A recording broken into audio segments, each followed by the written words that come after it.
All right, a very good morning to all the distinguished delegates who have joined us here today. We are so delighted to have you all here to share your knowledge and insights at the User Testing Executive Roundtable. So on behalf of User Testing and TrustCon, we thank you for attending this event today. Today's discussion will be on amplifying your business by incorporating the voice of customer. And today, in this virtual discussion, we will hear how the world's most successful companies are creating compelling and transforming VOC programs. And this event is a valuable opportunity for you all, along with other CX leaders and innovators, to gather strategic insights and capture very good learning points.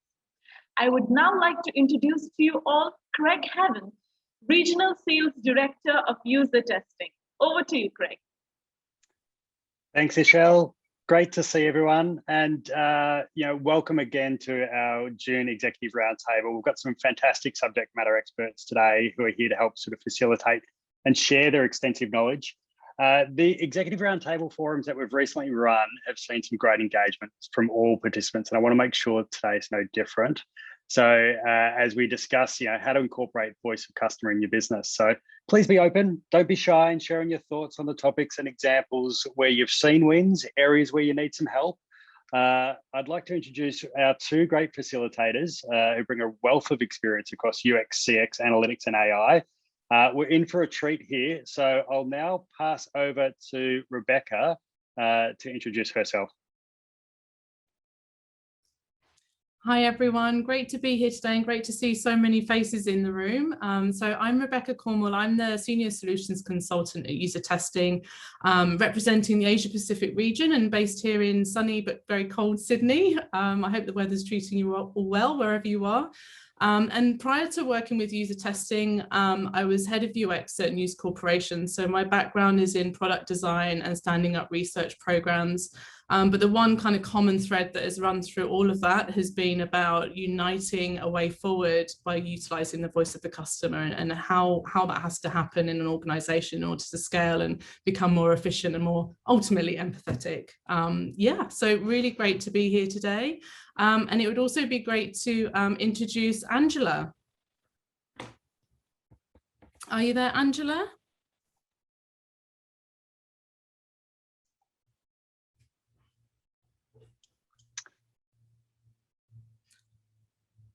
I know that Angela was having a little trouble dialing in there, but whilst we wait for Angela to come in, she's just about in there, is she, Rebecca?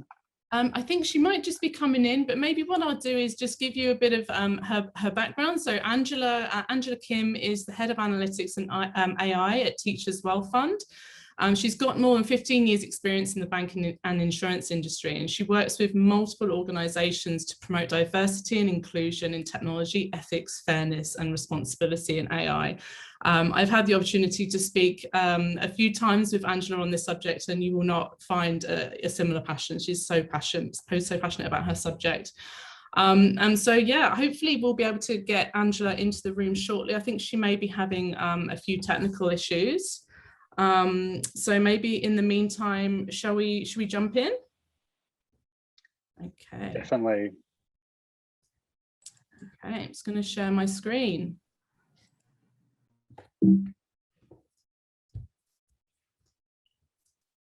So it might be first actually a really nice way to kind of kick off the session if everyone might in turn just introduce themselves. It'd be really great to hear just who you are, what your remit is, and why you're here today, what your interest is in voice of customer. So I wonder if we might go around the room. So I've got, who have we got here? We've got Ian Stokol. I'm sorry if I've totally butchered your name. No, that's how you pronounce it. Thank you, Rebecca. As Rebecca said, I'm Ian Stokol. I'm the CX program lead at the City of Stonington local government. And yes, we are setting up our voice of customer program, and certainly I manage a team that runs customer-driven experiences from human insights at the City of Stonington, which is still at a very early stage. So even though I have worked in this field for a lot of years and even judge on international CX programs. You never stop learning, and that's why I'm here. Oh, wonderful. Well, welcome, and we can't wait to hear from you a little later. So who else have we got in the room? We've got Brynn Sherwood. Hi, Brynn. Cool. Hi, guys. Thanks for having me. So I work for Dynamic. We're a ready meal company that kind of makes your kind of tray meals that you can get at a supermarket or deliver it directly. We're quite small, so I'm kind of remit is almost like service design. It's almost like the logistics all the way to from the website logistics to everything else under that. And I think we've got a lot of data. We've got a lot of qualitative data, and I think my kind of battle is actually.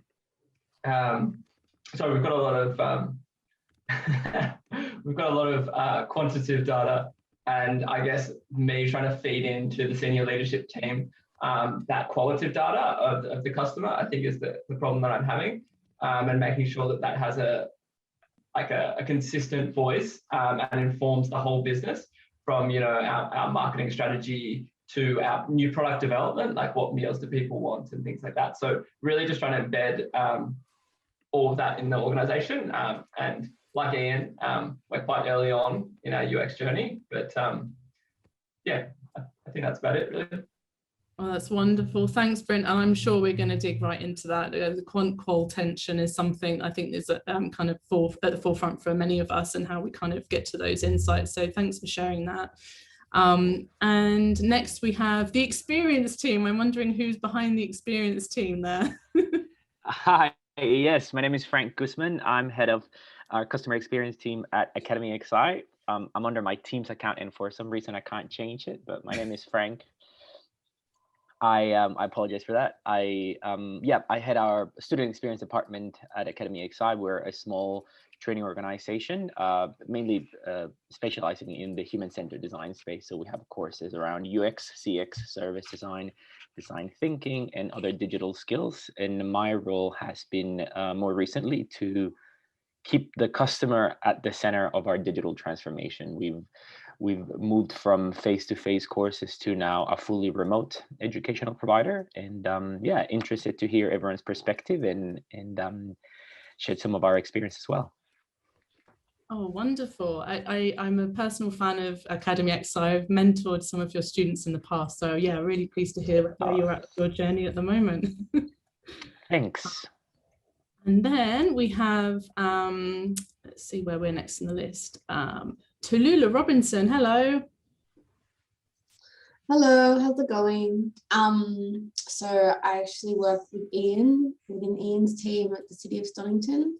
I come from a marketing background, but moving into the CX space, and I just thought this was interesting as I'm currently working on our Voice of Customer program. So going through lots of feedback and comments and how to sort of code that and quantify it and use those insights to other parts of the business. So yeah. Wonderful, good to meet you. And I think next up we have Simone Antonacci. And again, sorry if I butchered your surname. That's okay. Everyone calls me in different ways in Australia. It could be Simone, Simone, it's fine. Simone for the one understand exactly my name. I had designed a Reaper Ride, and I'm here because one of the things of my remit and my kind of goals, it's defining the foundations for design and research a Reaper Ride, as I've done in other organization. And it's a startup, so very small, but it's very important for me to develop that research capability within Reaper Ride and surface the voice of the users to help other departments to actually think it differently and put the user at the center. And that's the reason I'm here. Wonderful, welcome. And now we have Suzanne Gallagher. Hi everyone. So I head up the product team at a small bank, and we service police and emergency services, as well as the health industry. And we're just in the process of setting up our Voice of Member program. So yeah, really keen to sort of understand, you know, the different approaches and what we can actually draw from this program, and ensure that, you know, we're taking any learnings and incorporating them into the design up front, rather than or I guess, you know, being able to build on and leverage other people's insights in the way that we set it up and roll it out. I'm also a resident of Stonington, so great to see that the team are looking out for its residents. Oh, wonderful, wonderful. And we have Scott there. Hey there, I'm Scott. I'm from Maybank. I'm the head of purpose, but I'm also the customer advocate. And yeah, I'm always interested in seeing and hearing how different organisations actually introduce voice of customer. I always find it's a subject where people are very passionate about the need for it, but the actual execution of it is much harder, and getting people to really pay attention and listen, but then act on the insights is always a challenge. So yeah, very interested in seeing this. Wonderful. It's actually occurring to me, in the interest of time, because we've got such a wonderful attendance today. There are so many people in the room, and I encourage everyone to speak and share with Angela, that we might kick off into the discussion. So I just want to make sure that everyone has the time to discuss these, you know, rich subjects in as much detail as possible while we're here. So with that in mind, I might jump into just a couple of slides, and then I'll hand over to Angela to facilitate the discussion. Ultimately, from a user testing perspective, our wheelhouse is all about fast customer feedback, and the reason for that is a couple of you have already mentioned, is that getting insights into customers and customer behavior really early on in a process, and often before there are any knowns or any quantitative data, of just really listening and empathizing and being able to create a product or an experience with confidence, rather than being reactive, being really proactive about doing that. And one of the reasons this is so important, especially at the moment, is that obviously behaviours have been changing wildly, not least because of the pandemic. And these are just a couple of examples where you've seen huge shifts in behaviour. But the one consistent thing that has been reported, and up to 97% of executives, as according to McKinsey, have said that it has sped up their digital transformation. And sometimes that may have been comfortable, and sometimes that may have been very uncomfortable, but it doesn't deny the fact that it is happening. And so there's that need to kind of get on board and find ways to support that transformation. I quite like this slide because it gives a really good sort of overview of how different industries have been affected, both in the negative and in the positive. But either way, in any case, they've had to really pivot and move and change and shift and change their way of looking at things in order to either react to a dwindling bottom line, or meet demand of an increased demand on products or services.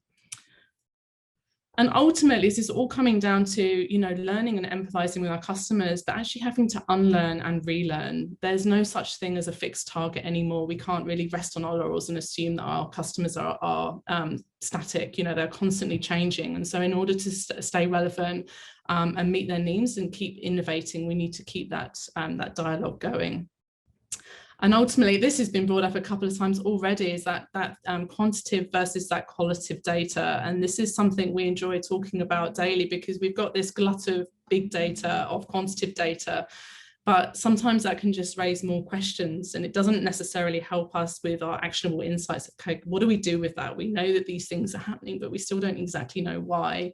And there is that real danger of inward looking and just solving for what we can already see, when actually, if we go out and talk to our customers, we can get new perspectives, new levels of empathy, and actually have a shot at innovation and coming up with some truly innovative solutions. And yeah, to point to our good friend Satya, you know, empathy really does have everything everything to do with innovation. If we don't understand those unarticulated needs, we're only going to be working with the data that we have. And so really to create products that are truly innovative, we need to be thinking about empathy the whole way. So without further ado, it would be really great to hand over to Angela Kim, who's going to facilitate this session on the subject of amplifying your business by incorporating the voice of customer. So over to you, Angela.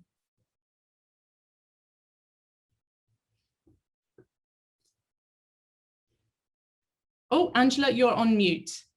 You're right, sorry. Good morning, everyone. My name is Angela Kim, and I'm the head of analytics and AI at Teachers Health Fund. And also I work with Global to Tank Women in AI, and I'm Australian ambassador, and also I head up global education program as well for Women in AI. So it's such a pleasure to be here today with wonderful attendees and industry leaders to talk about really important the topic about the voice of customers and what that means in the era of technology and AI. So I'd like to start with really throwing the really overarching the theme of the question.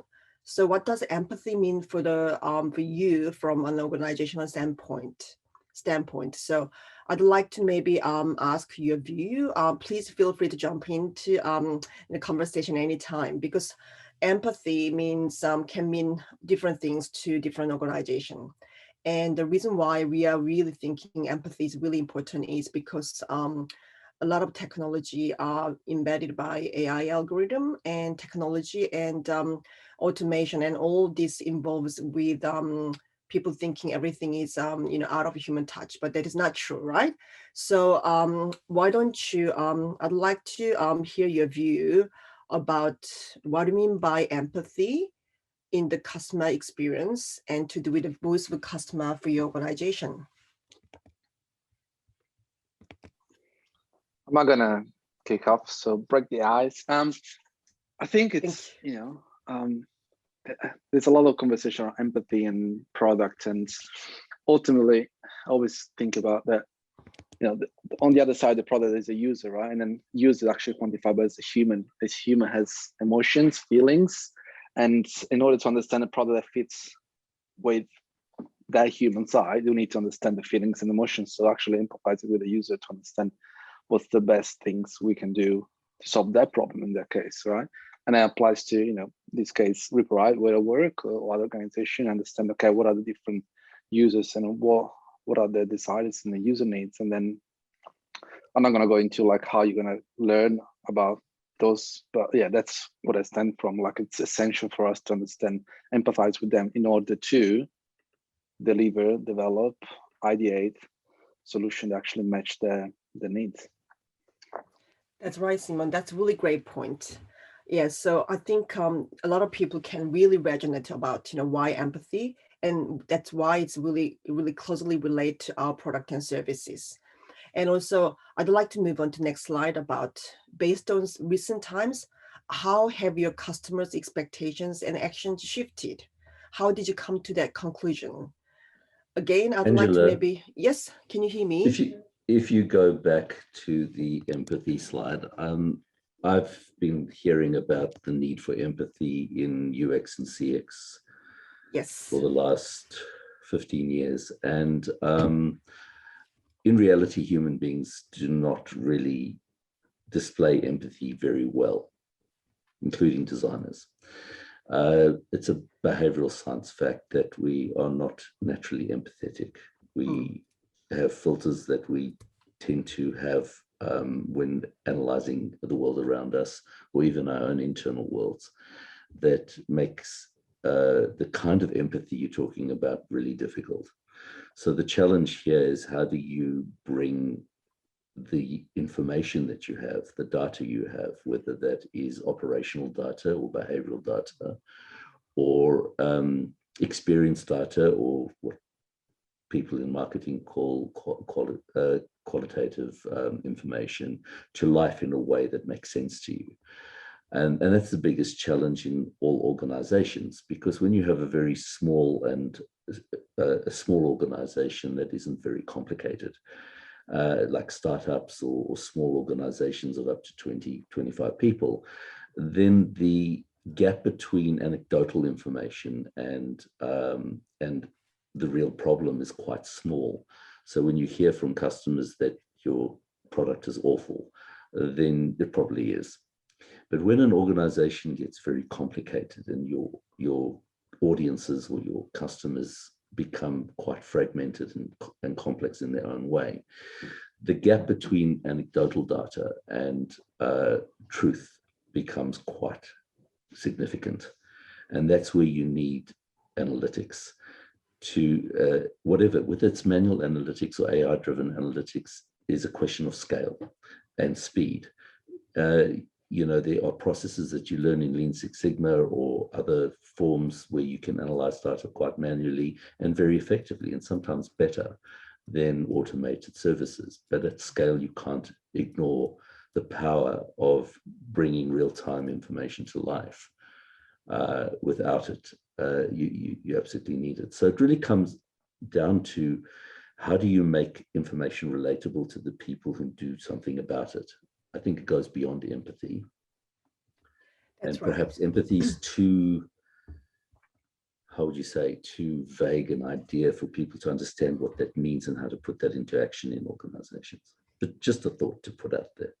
Yeah, that's a great point. Thank you. Yeah, and that's really wonderful point, because you've mentioned really important points there in terms of, you know, really it's vague. Empathy is vague. So it's really, it can be very, very, you know, subjective, right? So that's really hard. And also depending on the size of the organization, if it's small and nimble and startup size, maybe it's easy to kind of, you know, patch the data together, and you can run quick analytics to understand the sentiment and voice of customers. But if the organization is too big, then how do you actually bring all the data? Because a lot of different teams might be siloed, and it's really hard to understand, you know, what's happening from different, you know, touch point of the customer experience. That's true. And so siloing is just, you know, what humans do with their own life complexities. We compartmentalize. That's what organizations do too. They compartmentalize. That's how you manage complexity. That's how we taught to manage complexity, and that's where silos come from. Typically, it's not deliberate. It's organic. It happens without orchestration and without thought. Most of the problems that exist in organizations come down to their org structure, not their lack of empathy. True, true. I've worked in a lot of organizations across Melbourne and overseas, and invariably people do care. They just don't know what to do about what they see or make sense of what they see. And that's the challenge. That's right.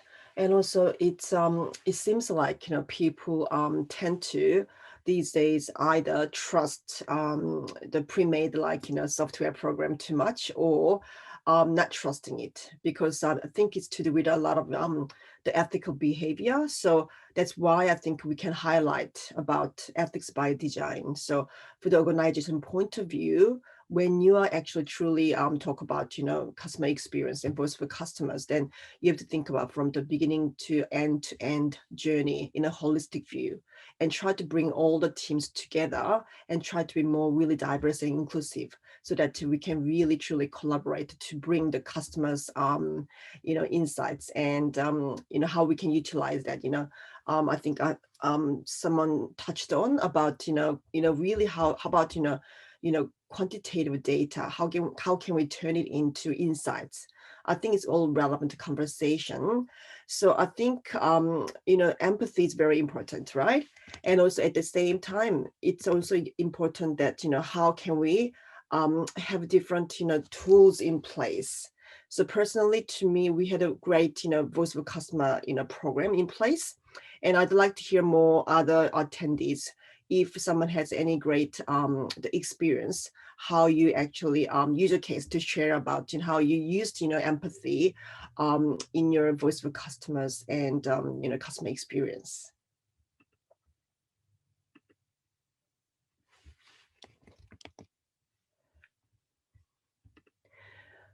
Well, if you don't have any point to share, how about we move on to the next topic? Next slide.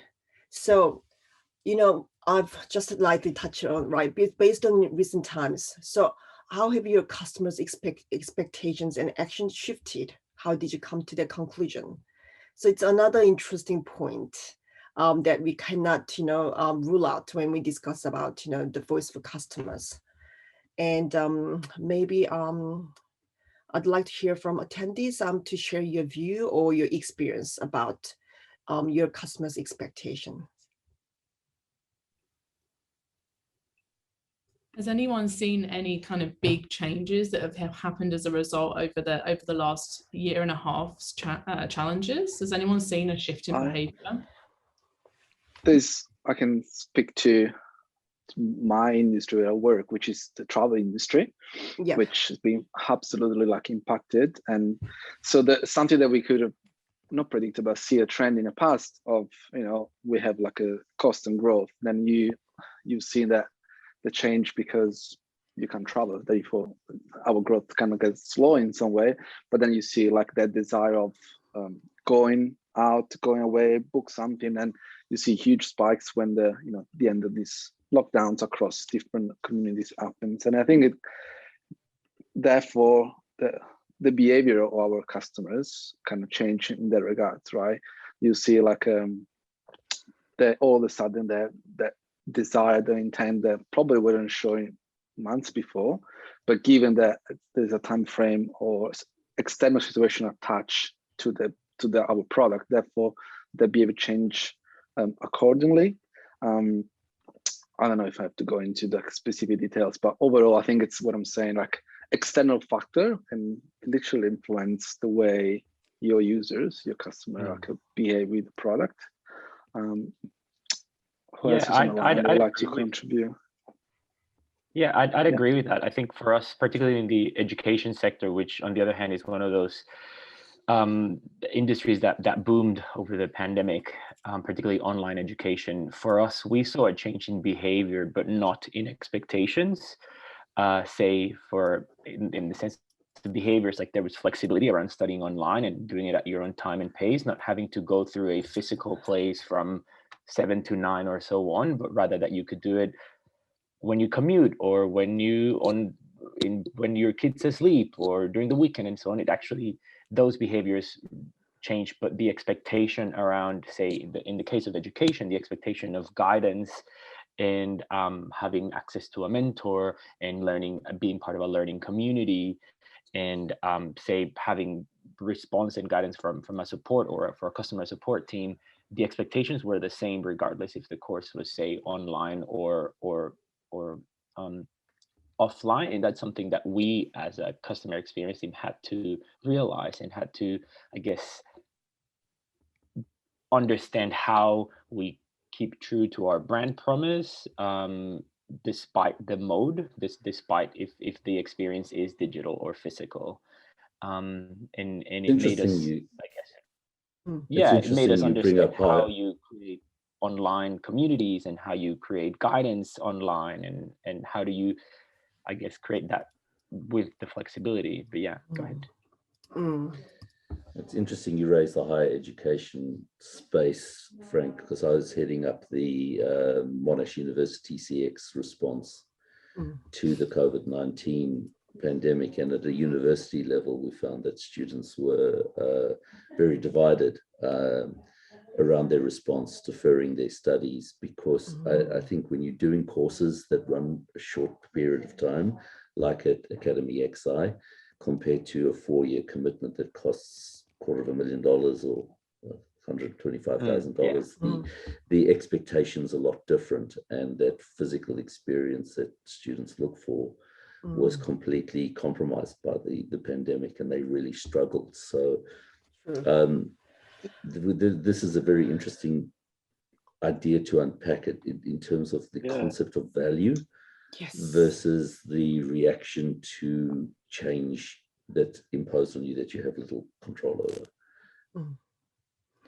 Do you think, Ian, do you think that you're right? It's very interesting, right? Do you think that now the different expectation will be set given the current situation that we are for students in this case has changed forever? So, in the future, students, because they experience something completely different, they have a different level of expectation compared to the past moving forward, in terms of, you expect the courses to be has all the things online, everything prepared and well done? Do you think that it's a forever change? I think everybody's adapting to uncertainty at the moment. Humans are not comfortable typically with uncertainty. We like to resolve uncertainty rapidly. And when you've got a scenario that you have no control over that's increasing your levels of uncertainty, your behavior is going to default to your confidence level. And people who are confident will figure it out, and people who are not so confident are going to struggle. And we're seeing that in all sorts of industries and in all sorts of areas.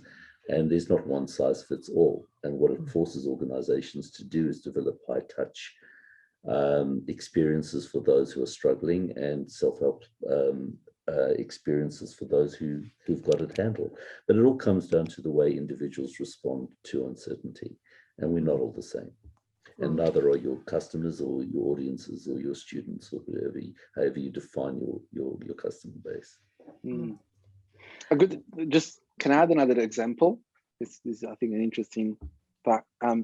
Another expectation a customer have is now if you go into a pub or restaurants, most of the restaurants have their order from the table directly. You can just download the app or whatever. Now, even for me as a customer of restaurant, I expect that every single place will have, even if it's no lockdown, there's nothing there, there's no COVID. That's something that didn't exist before. The situation brought a new innovation, let's say, and therefore now, it's been like a storm now, and that thing is normalized for people. That means it becomes an expectation. That's what I see, like another a tangible example of how the recent times have changed the behavior of people. That is so true, Simon. I really like that you're mentioning about, when you go to pub or restaurant, right? So paying like, cardless, payment and all this, digitization of the older experience brings all the customers' expectation into the highest level of maturity of digitization, which means it can be challenging to some organizations, and which can be opportunity to many organizations. And it's we are getting into really new normal situations, so we can't expect what was considered true in the past doesn't apply anymore. We have to think about new opportunity, new new way of engaging with the customer.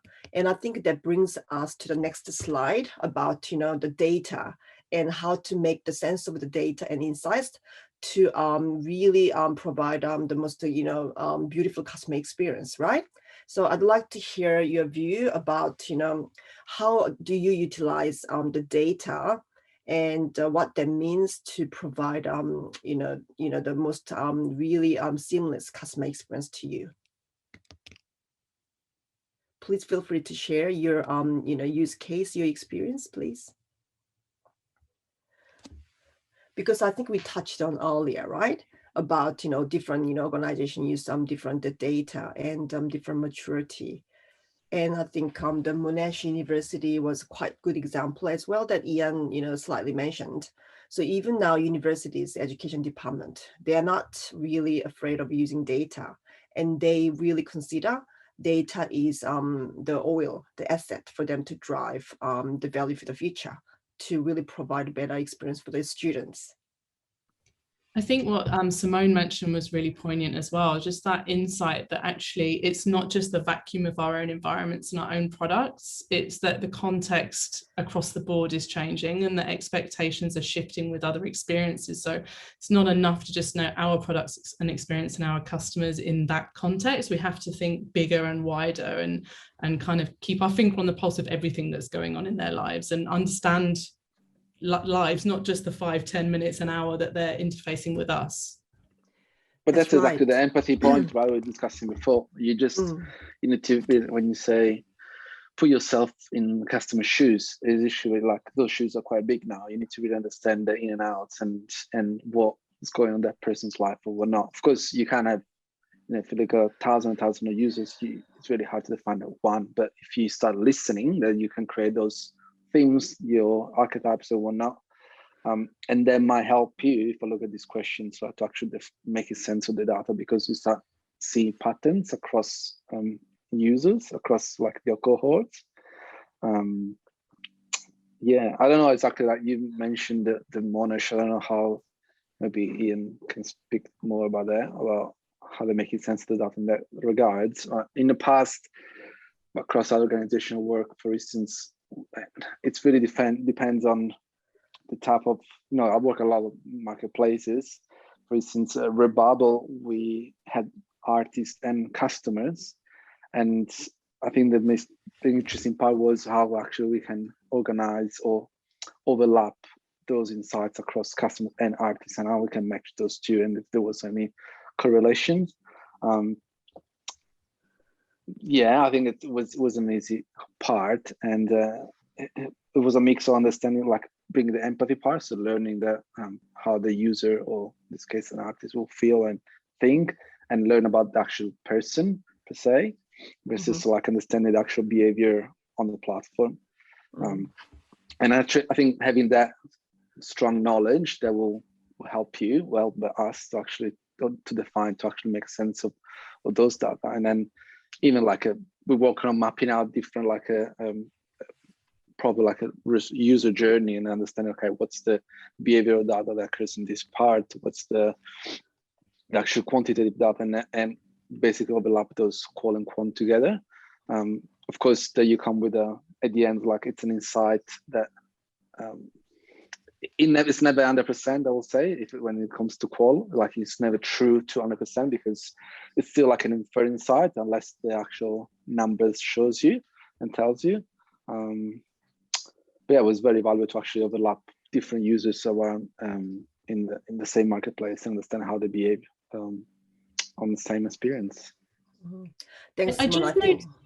Yes. Oh, I'm so sorry, Angela. I was just going to say, Brynn has just put his hand up. It would be really great to hear from him if he's still there. Yes. Oh, sorry. So from us, because we're a FMCG and we're direct to consumer, like it's all on the website.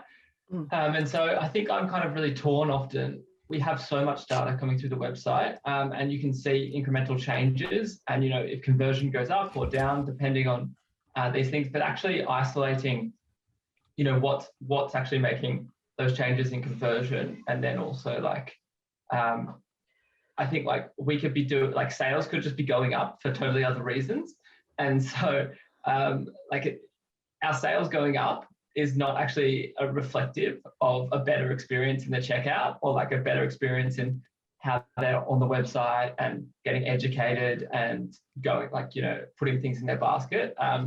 And so I think I'm quite torn, being like a website e-commerce focused business, of like all the data coming through and the managers telling me, things are going well or not going well, and then actually advocating for the customer and their experience with the cart. And so that's actually probably an example of not making sense out of data, and how sometimes data from an e-commerce website may not necessarily support the kind of customer journey.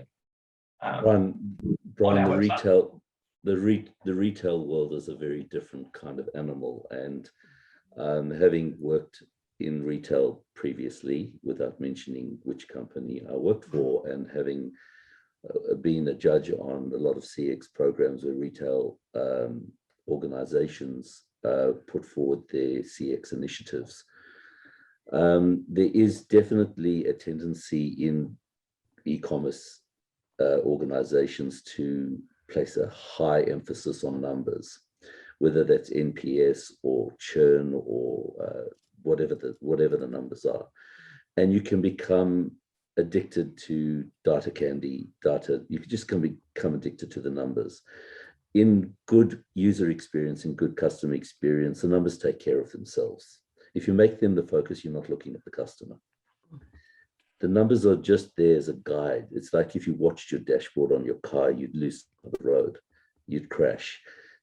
It's the same thing in an organization. If you pay attention to the numbers, you're not paying attention to the customers or the business direction or its vision and mission. If you focus on delivering a high quality experience, the numbers do take care of themselves, but organizations are not set up like that. It comes down to human behavior. We're lazy. We take the easy path. So the numbers is an easy path. Holding people to account for their KPIs based on numbers is an easy path, and it's also easy to gamify. It's easy to hide and obfuscate what's really going on, which you see in big complex organizations. And so it's no easy task for UX practitioners or CX practitioners to advocate successfully for the customer. It's an ongoing battle. And the numbers are only part of the story. It's how you use the numbers to tell the right story.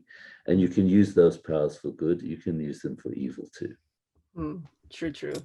I can't agree with you, Ian, more about, yeah, it is an ongoing battle. So there's no one size fits solution either, right? So different industry has different, kind of, the context. And I think that really takes to the next slide of then who is responsible in your organization for the voice of the customer. I think this is quite an interesting topic to discuss because I think we touched on about different teams, depending on the size of the organization. You have different, settings, right? So how about, I'm keen to hear your voice from audience to really share about, what's the practice like in your current organization or your past organization, previous one? Is there any insights you'd like to share with attendees, please? Am I going to start again? I'm sorry. No, you got. Yes, please. So in Dynamic, we're pretty small, but our customer service manager is the voice of customer. While it may not be the best because it's kind of the squeaky wheel against the oil with customers. I think they're best placed to give like ongoing feedback of the sentiment they're hearing, supplemented with all the things we've spoken about with like NPS, reviews, and all the other data in terms of tickets and ticket types and issues and things like that. I think it really depends on the organization. I guess in like the most obvious thing would be like the person who works in customer experience. But I guess from our end at Academy XI, it's not so much who's the voice, but actually it's actually who's listening. So say, how do we bring it all to the top, to the exec level? So say when we go through periods of reinvigorating our product, in the case our courses, it's not only about looking at the NPS survey or the qualitative feedback that we gather once students are enrolled, but we actually look at in our case, the sales process or enrollment process, and we want to hear from those who didn't buy our product and why. We want to hear from the people who actually enroll people in our courses, and why is it that they enroll? What was it that was most attractive? So say, I guess in our case, our product has multiple elements, whether that's client projects, flexible content, experienced practitioners, or the flexibility of it. Like, what is it that people find the most appealing? Because it's a very different, I guess the research, our voice of customer, once they're already a customer, it's based on whether their expectations were met. But if we're talking about launching new products or rethinking our product, we want to hear for those before they buy it, and then make it all the way to the top. Does that make sense? It does. Frank, does that mean because you mentioned about community, right, previously? So do you go to community and hear the voice from the community as well? Yeah, I guess from our end, like even though we're a small organization, there's different departments, and one's career services, and we hear from them about what is it that the market is looking for as well, and how can we make our products more relevant to the current Australian market. But yeah, true. So I get that overall, even though you feel like it's a responsibility falls onto the customer experience team, or the voice of the customer, the managers or the teams who's really directly engaging with the customers, but actually broadly it falls into really interconnected responsibility to broader the teams within the organization, because without the true collaboration with other teams, it's hard to actually really provide best customer experience. Yeah, absolutely. For us, I guess, and the best way to put it is that if you look at a customer journey map, we can map out the actual experience from the time they're experiencing the product, but that's a very, very small segment of their actual overall experience. In our case, it really matters that sort of point of sale from the moment they inquired to the moment they enrolled. It might be 3 days, it might be 6 months. Then say the time that they did a course with might be 3 to 6 months, but then the course is a means to an end for us, I guess, which is to gain a new skill, to get a new job, to get a promotion, and so on. So then it actually, we also want to hear about what happens after they say completed their experience with us, and what happens when they go into career services and so on. So it's spread out throughout the organization. That is right. I agree what you say, Frank. I think it's spread out across the organization. Probably the bigger differentiation should be who is responsible, so actually who does the job to collect those data. But overall, I think that the entire organization should be aware of the user, right, the customers, because it's such like, again, it's from a user center point of view, like put a user at the center. Everyone should be aware, like, who are your customers, who are your users? Or if you go around the company or organization, say, do you know how our users? And then that person, in a deal scenario, should have an answer. And now there are methodologies how to, bring those people along the journey or not. But I want, it's probably a big word, but work even with engineers that when they think about solutions, they actually have that user knowledge or customer knowledge in mind. So they can actually provide a better way or building because they understand who is the customer. So I think there's a big difference between who actually responsible to bring the voice to others, but also who should know the voice of the customer. And I think that goes in ideal scenario. My ideal scenario should be that everyone should be aware of the voice of the customer. Well, that's what our as a local council, that's one of our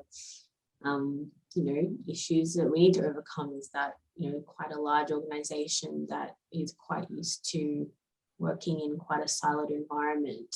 Like as a CX team, we're responsible for sort of capturing and disseminating the voice of customer, but it's like, how can we sort of manage this sort of change program to get all these, everyone from the waste team to everyone should have, that sort of embedded customer-centric culture.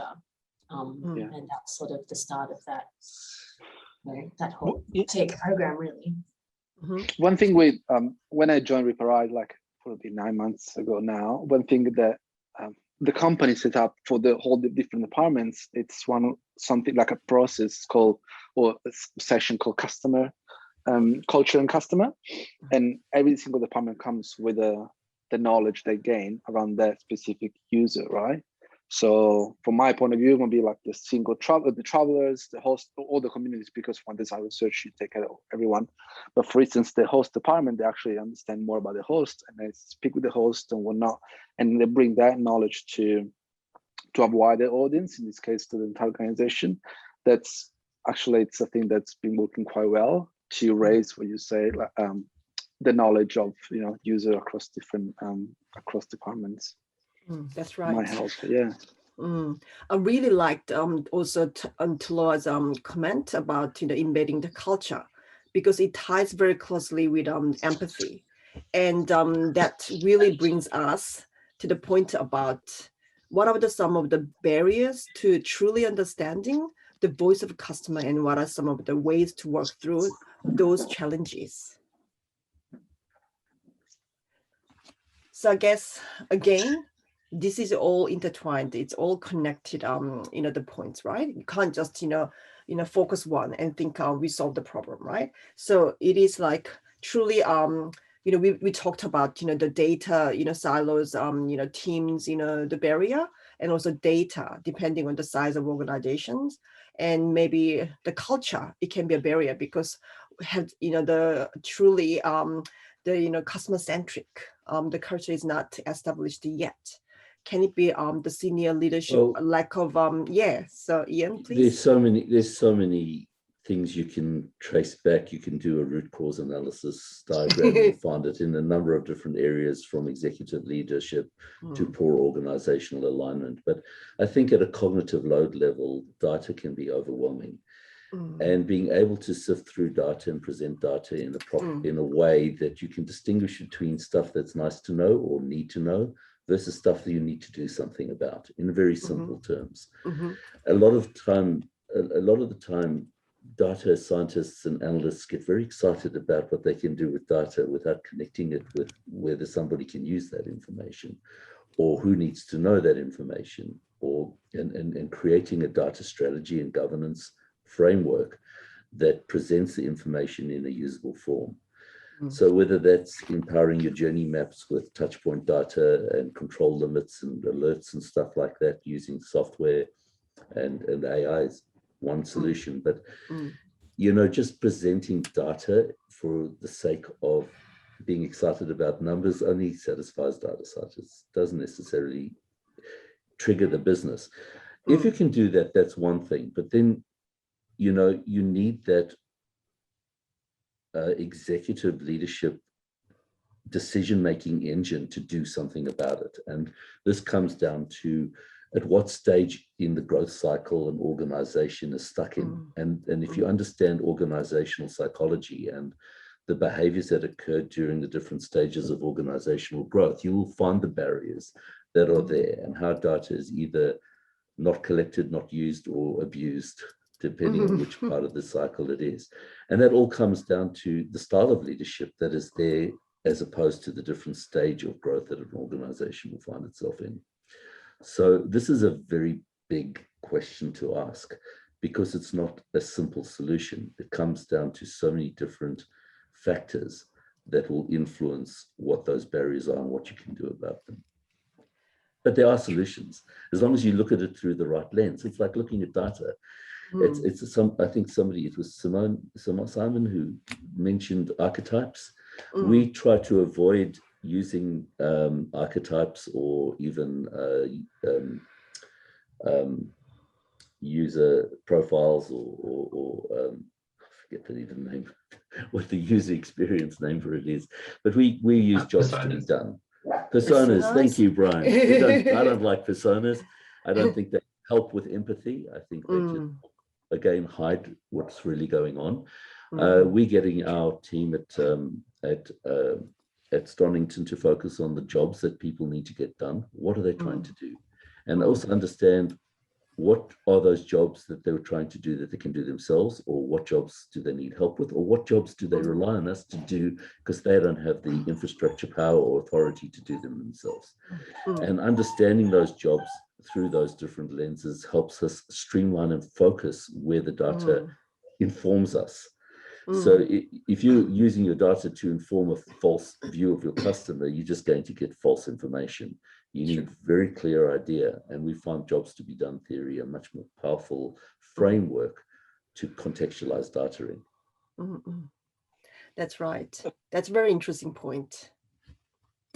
To add what Ian say, I think it's from my exact point of view, probably there's an interesting part about not be able to listen and not understand the value of those data points from customers. So the listening part, it's not present, and they don't understand the value. So actually, how do you create a story, or how do you actually transform those data in a valuable way for that level of stakeholders? And the other part that, if I look at barriers, probably it's about infrastructure. I think Ian touched on that as well. Because you can say, okay, we want to learn XXX from these customers. How are you going to do it? How long is it going to take? And if you then already, let's say, the infrastructure, you have an understanding how to do it, that's, time, it's equal, like, let's say money, business wise, but like, is it going to take 5 months, 6 months versus like 3 weeks? So can you be very lean? What are the methodologies? And that sometimes is the barrier, right? If you don't know, you don't know how your infrastructure to actually collect those data. That can be both from a quantitative point of view and qualitative point of view. True. I'm Yeah, so that's- sorry to call time. I've just Oh. realized, I honestly, I don't know about you guys, but I feel like we've got a couple more hours left in us. This is fascinating. And to Ian's point, there's no like one answer to any of this. It's complicated. It's really exciting. And I can't get out of my head data candy because I keep thinking of the analogy, well, how do we get people to eat their vegetables? So that seems to be like the big question that we're left with. And yeah, I just wanted to say thank you everyone for your participation and for Angela for the discussion. It'd be really great to have a bit of a Q&A, maybe to run through a couple of questions. And then for anyone who does have the time and interest, we have a really nice short video case study that we can share about how the user testing partnership works with our customers to deliver qualitative insights. But yeah, are there any questions? Does anyone have any questions following this session? Or any final thoughts? I think it was a really brilliant session because even though we discussed it quite in a free format, but I think we really touched on all the important aspect of voice for customers in a true to provide a seamless customer experience, right?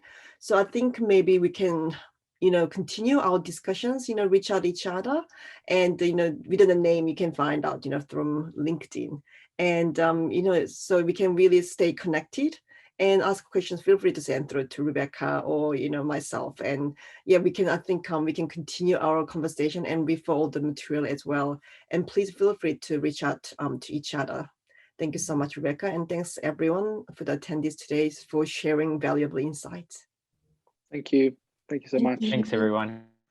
Have a good one. Day. Thank you. And I'll hand over to you, Craig.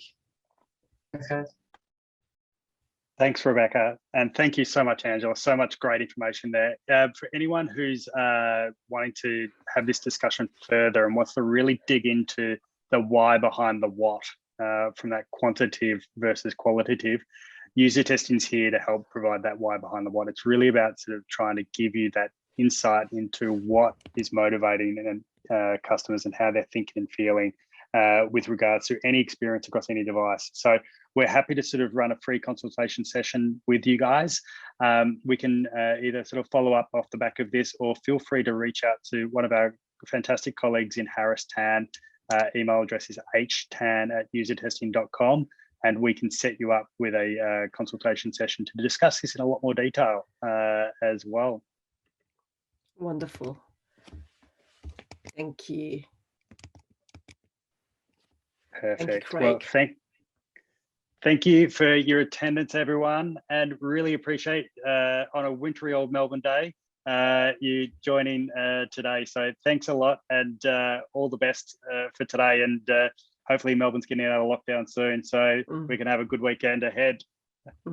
Cool. Great. Thank you. Thanks, everyone. Lovely meeting you.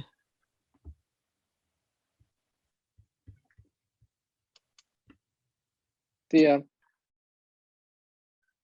Bye-bye. For anyone who's left, it would be really great to share with you a case study based on one of our customers, AAA Club Alliance, and how they've navigated risk through their deep empathy with their customers. So they had a broad understanding of their customer base, but they really didn't have any confidence in terms of their web assets, their digital assets, and how they were performing and what information was most valuable to their customers. And so they undertook a lengthy kind of journey, I guess, to really optimize, and very quickly turned around some really compelling results to optimize those digital assets. I believe it was they had a 30% lift in organic web conversion after making some really basic changes in the first instance, and they had a 39% total lift in revenue. And a 55% increase in their memberships by removing, I think, 90% of the content on their site and really focusing on the bits that mattered. And they got that through that empathy piece with their customers. So yeah, I'll just play that short video for you. Awesome. Thank you.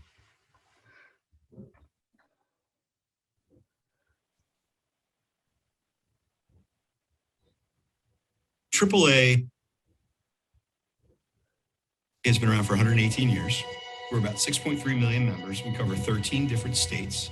We are there to help people when they need us most at the side of the road. Now that's our core. Over time, we've added products and services that are really truly designed to save our members time and or money. AAA is a complex business ecosystem. We have a lot of products to offer. How do we begin the conversation? How do we get them in the door? That was the sort of thing that we wanted to focus on. One of the biggest challenges, how do we start really thinking of our members as a precious resource that we need to manage the frequency of communication, the content of that communication, so that we understand them better, understand their needs better. Being a bit of an enabler, trying to clear roadblocks, create paths, and empower people to win and learn. Who's going to benefit? Our members. I looked at user testing when I first found out about it as this just felt like a force multiplier for us. We can airdrop this into any part of our existing member process in real time, get feedback and react, and it fit perfectly into what Agile meant. The results far exceeded our expectations. The single homepage project we used as our initial test had a 30% lift to conversions and also moved members to a higher tier conversions. When we're seeing double-digit positive trajectory, whether it's in decreasing some negative aspect of our user experience or obviously driving incremental percentage change in our growth, it's all huge. My favorite thing about user testing is the ability to combat the assumptions that a lot of organizations carry. There are many things that I've seen come up that have been legacy assumptions about the marketplace, about our customers, about their perceptions of who we are and what we offer that may or may not be true. And the ability to go into the market quickly, get answers to those, validate or invalidate things is a meaningful contribution to our bottom line. We are in a constant champion challenger A/B testing environment, and I'm never going to step away from that.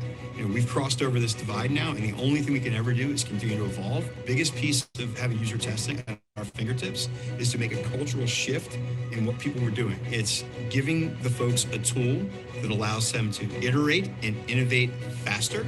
That's going to lead to the increase in revenue, efficiencies, decreasing costs, and we're seeing all of those as a result. It empowers our teams to test. By building empathy for your customers, understanding the challenges that they face, you're able to build a more meaningful relationship with them. One thing I'd say user testing represents is a new paradigm in business development. Quite simply, user testing is the most potent weapon in our arsenal. User testing has allowed us to grow, innovate, and test. It showed us the results that really meant something.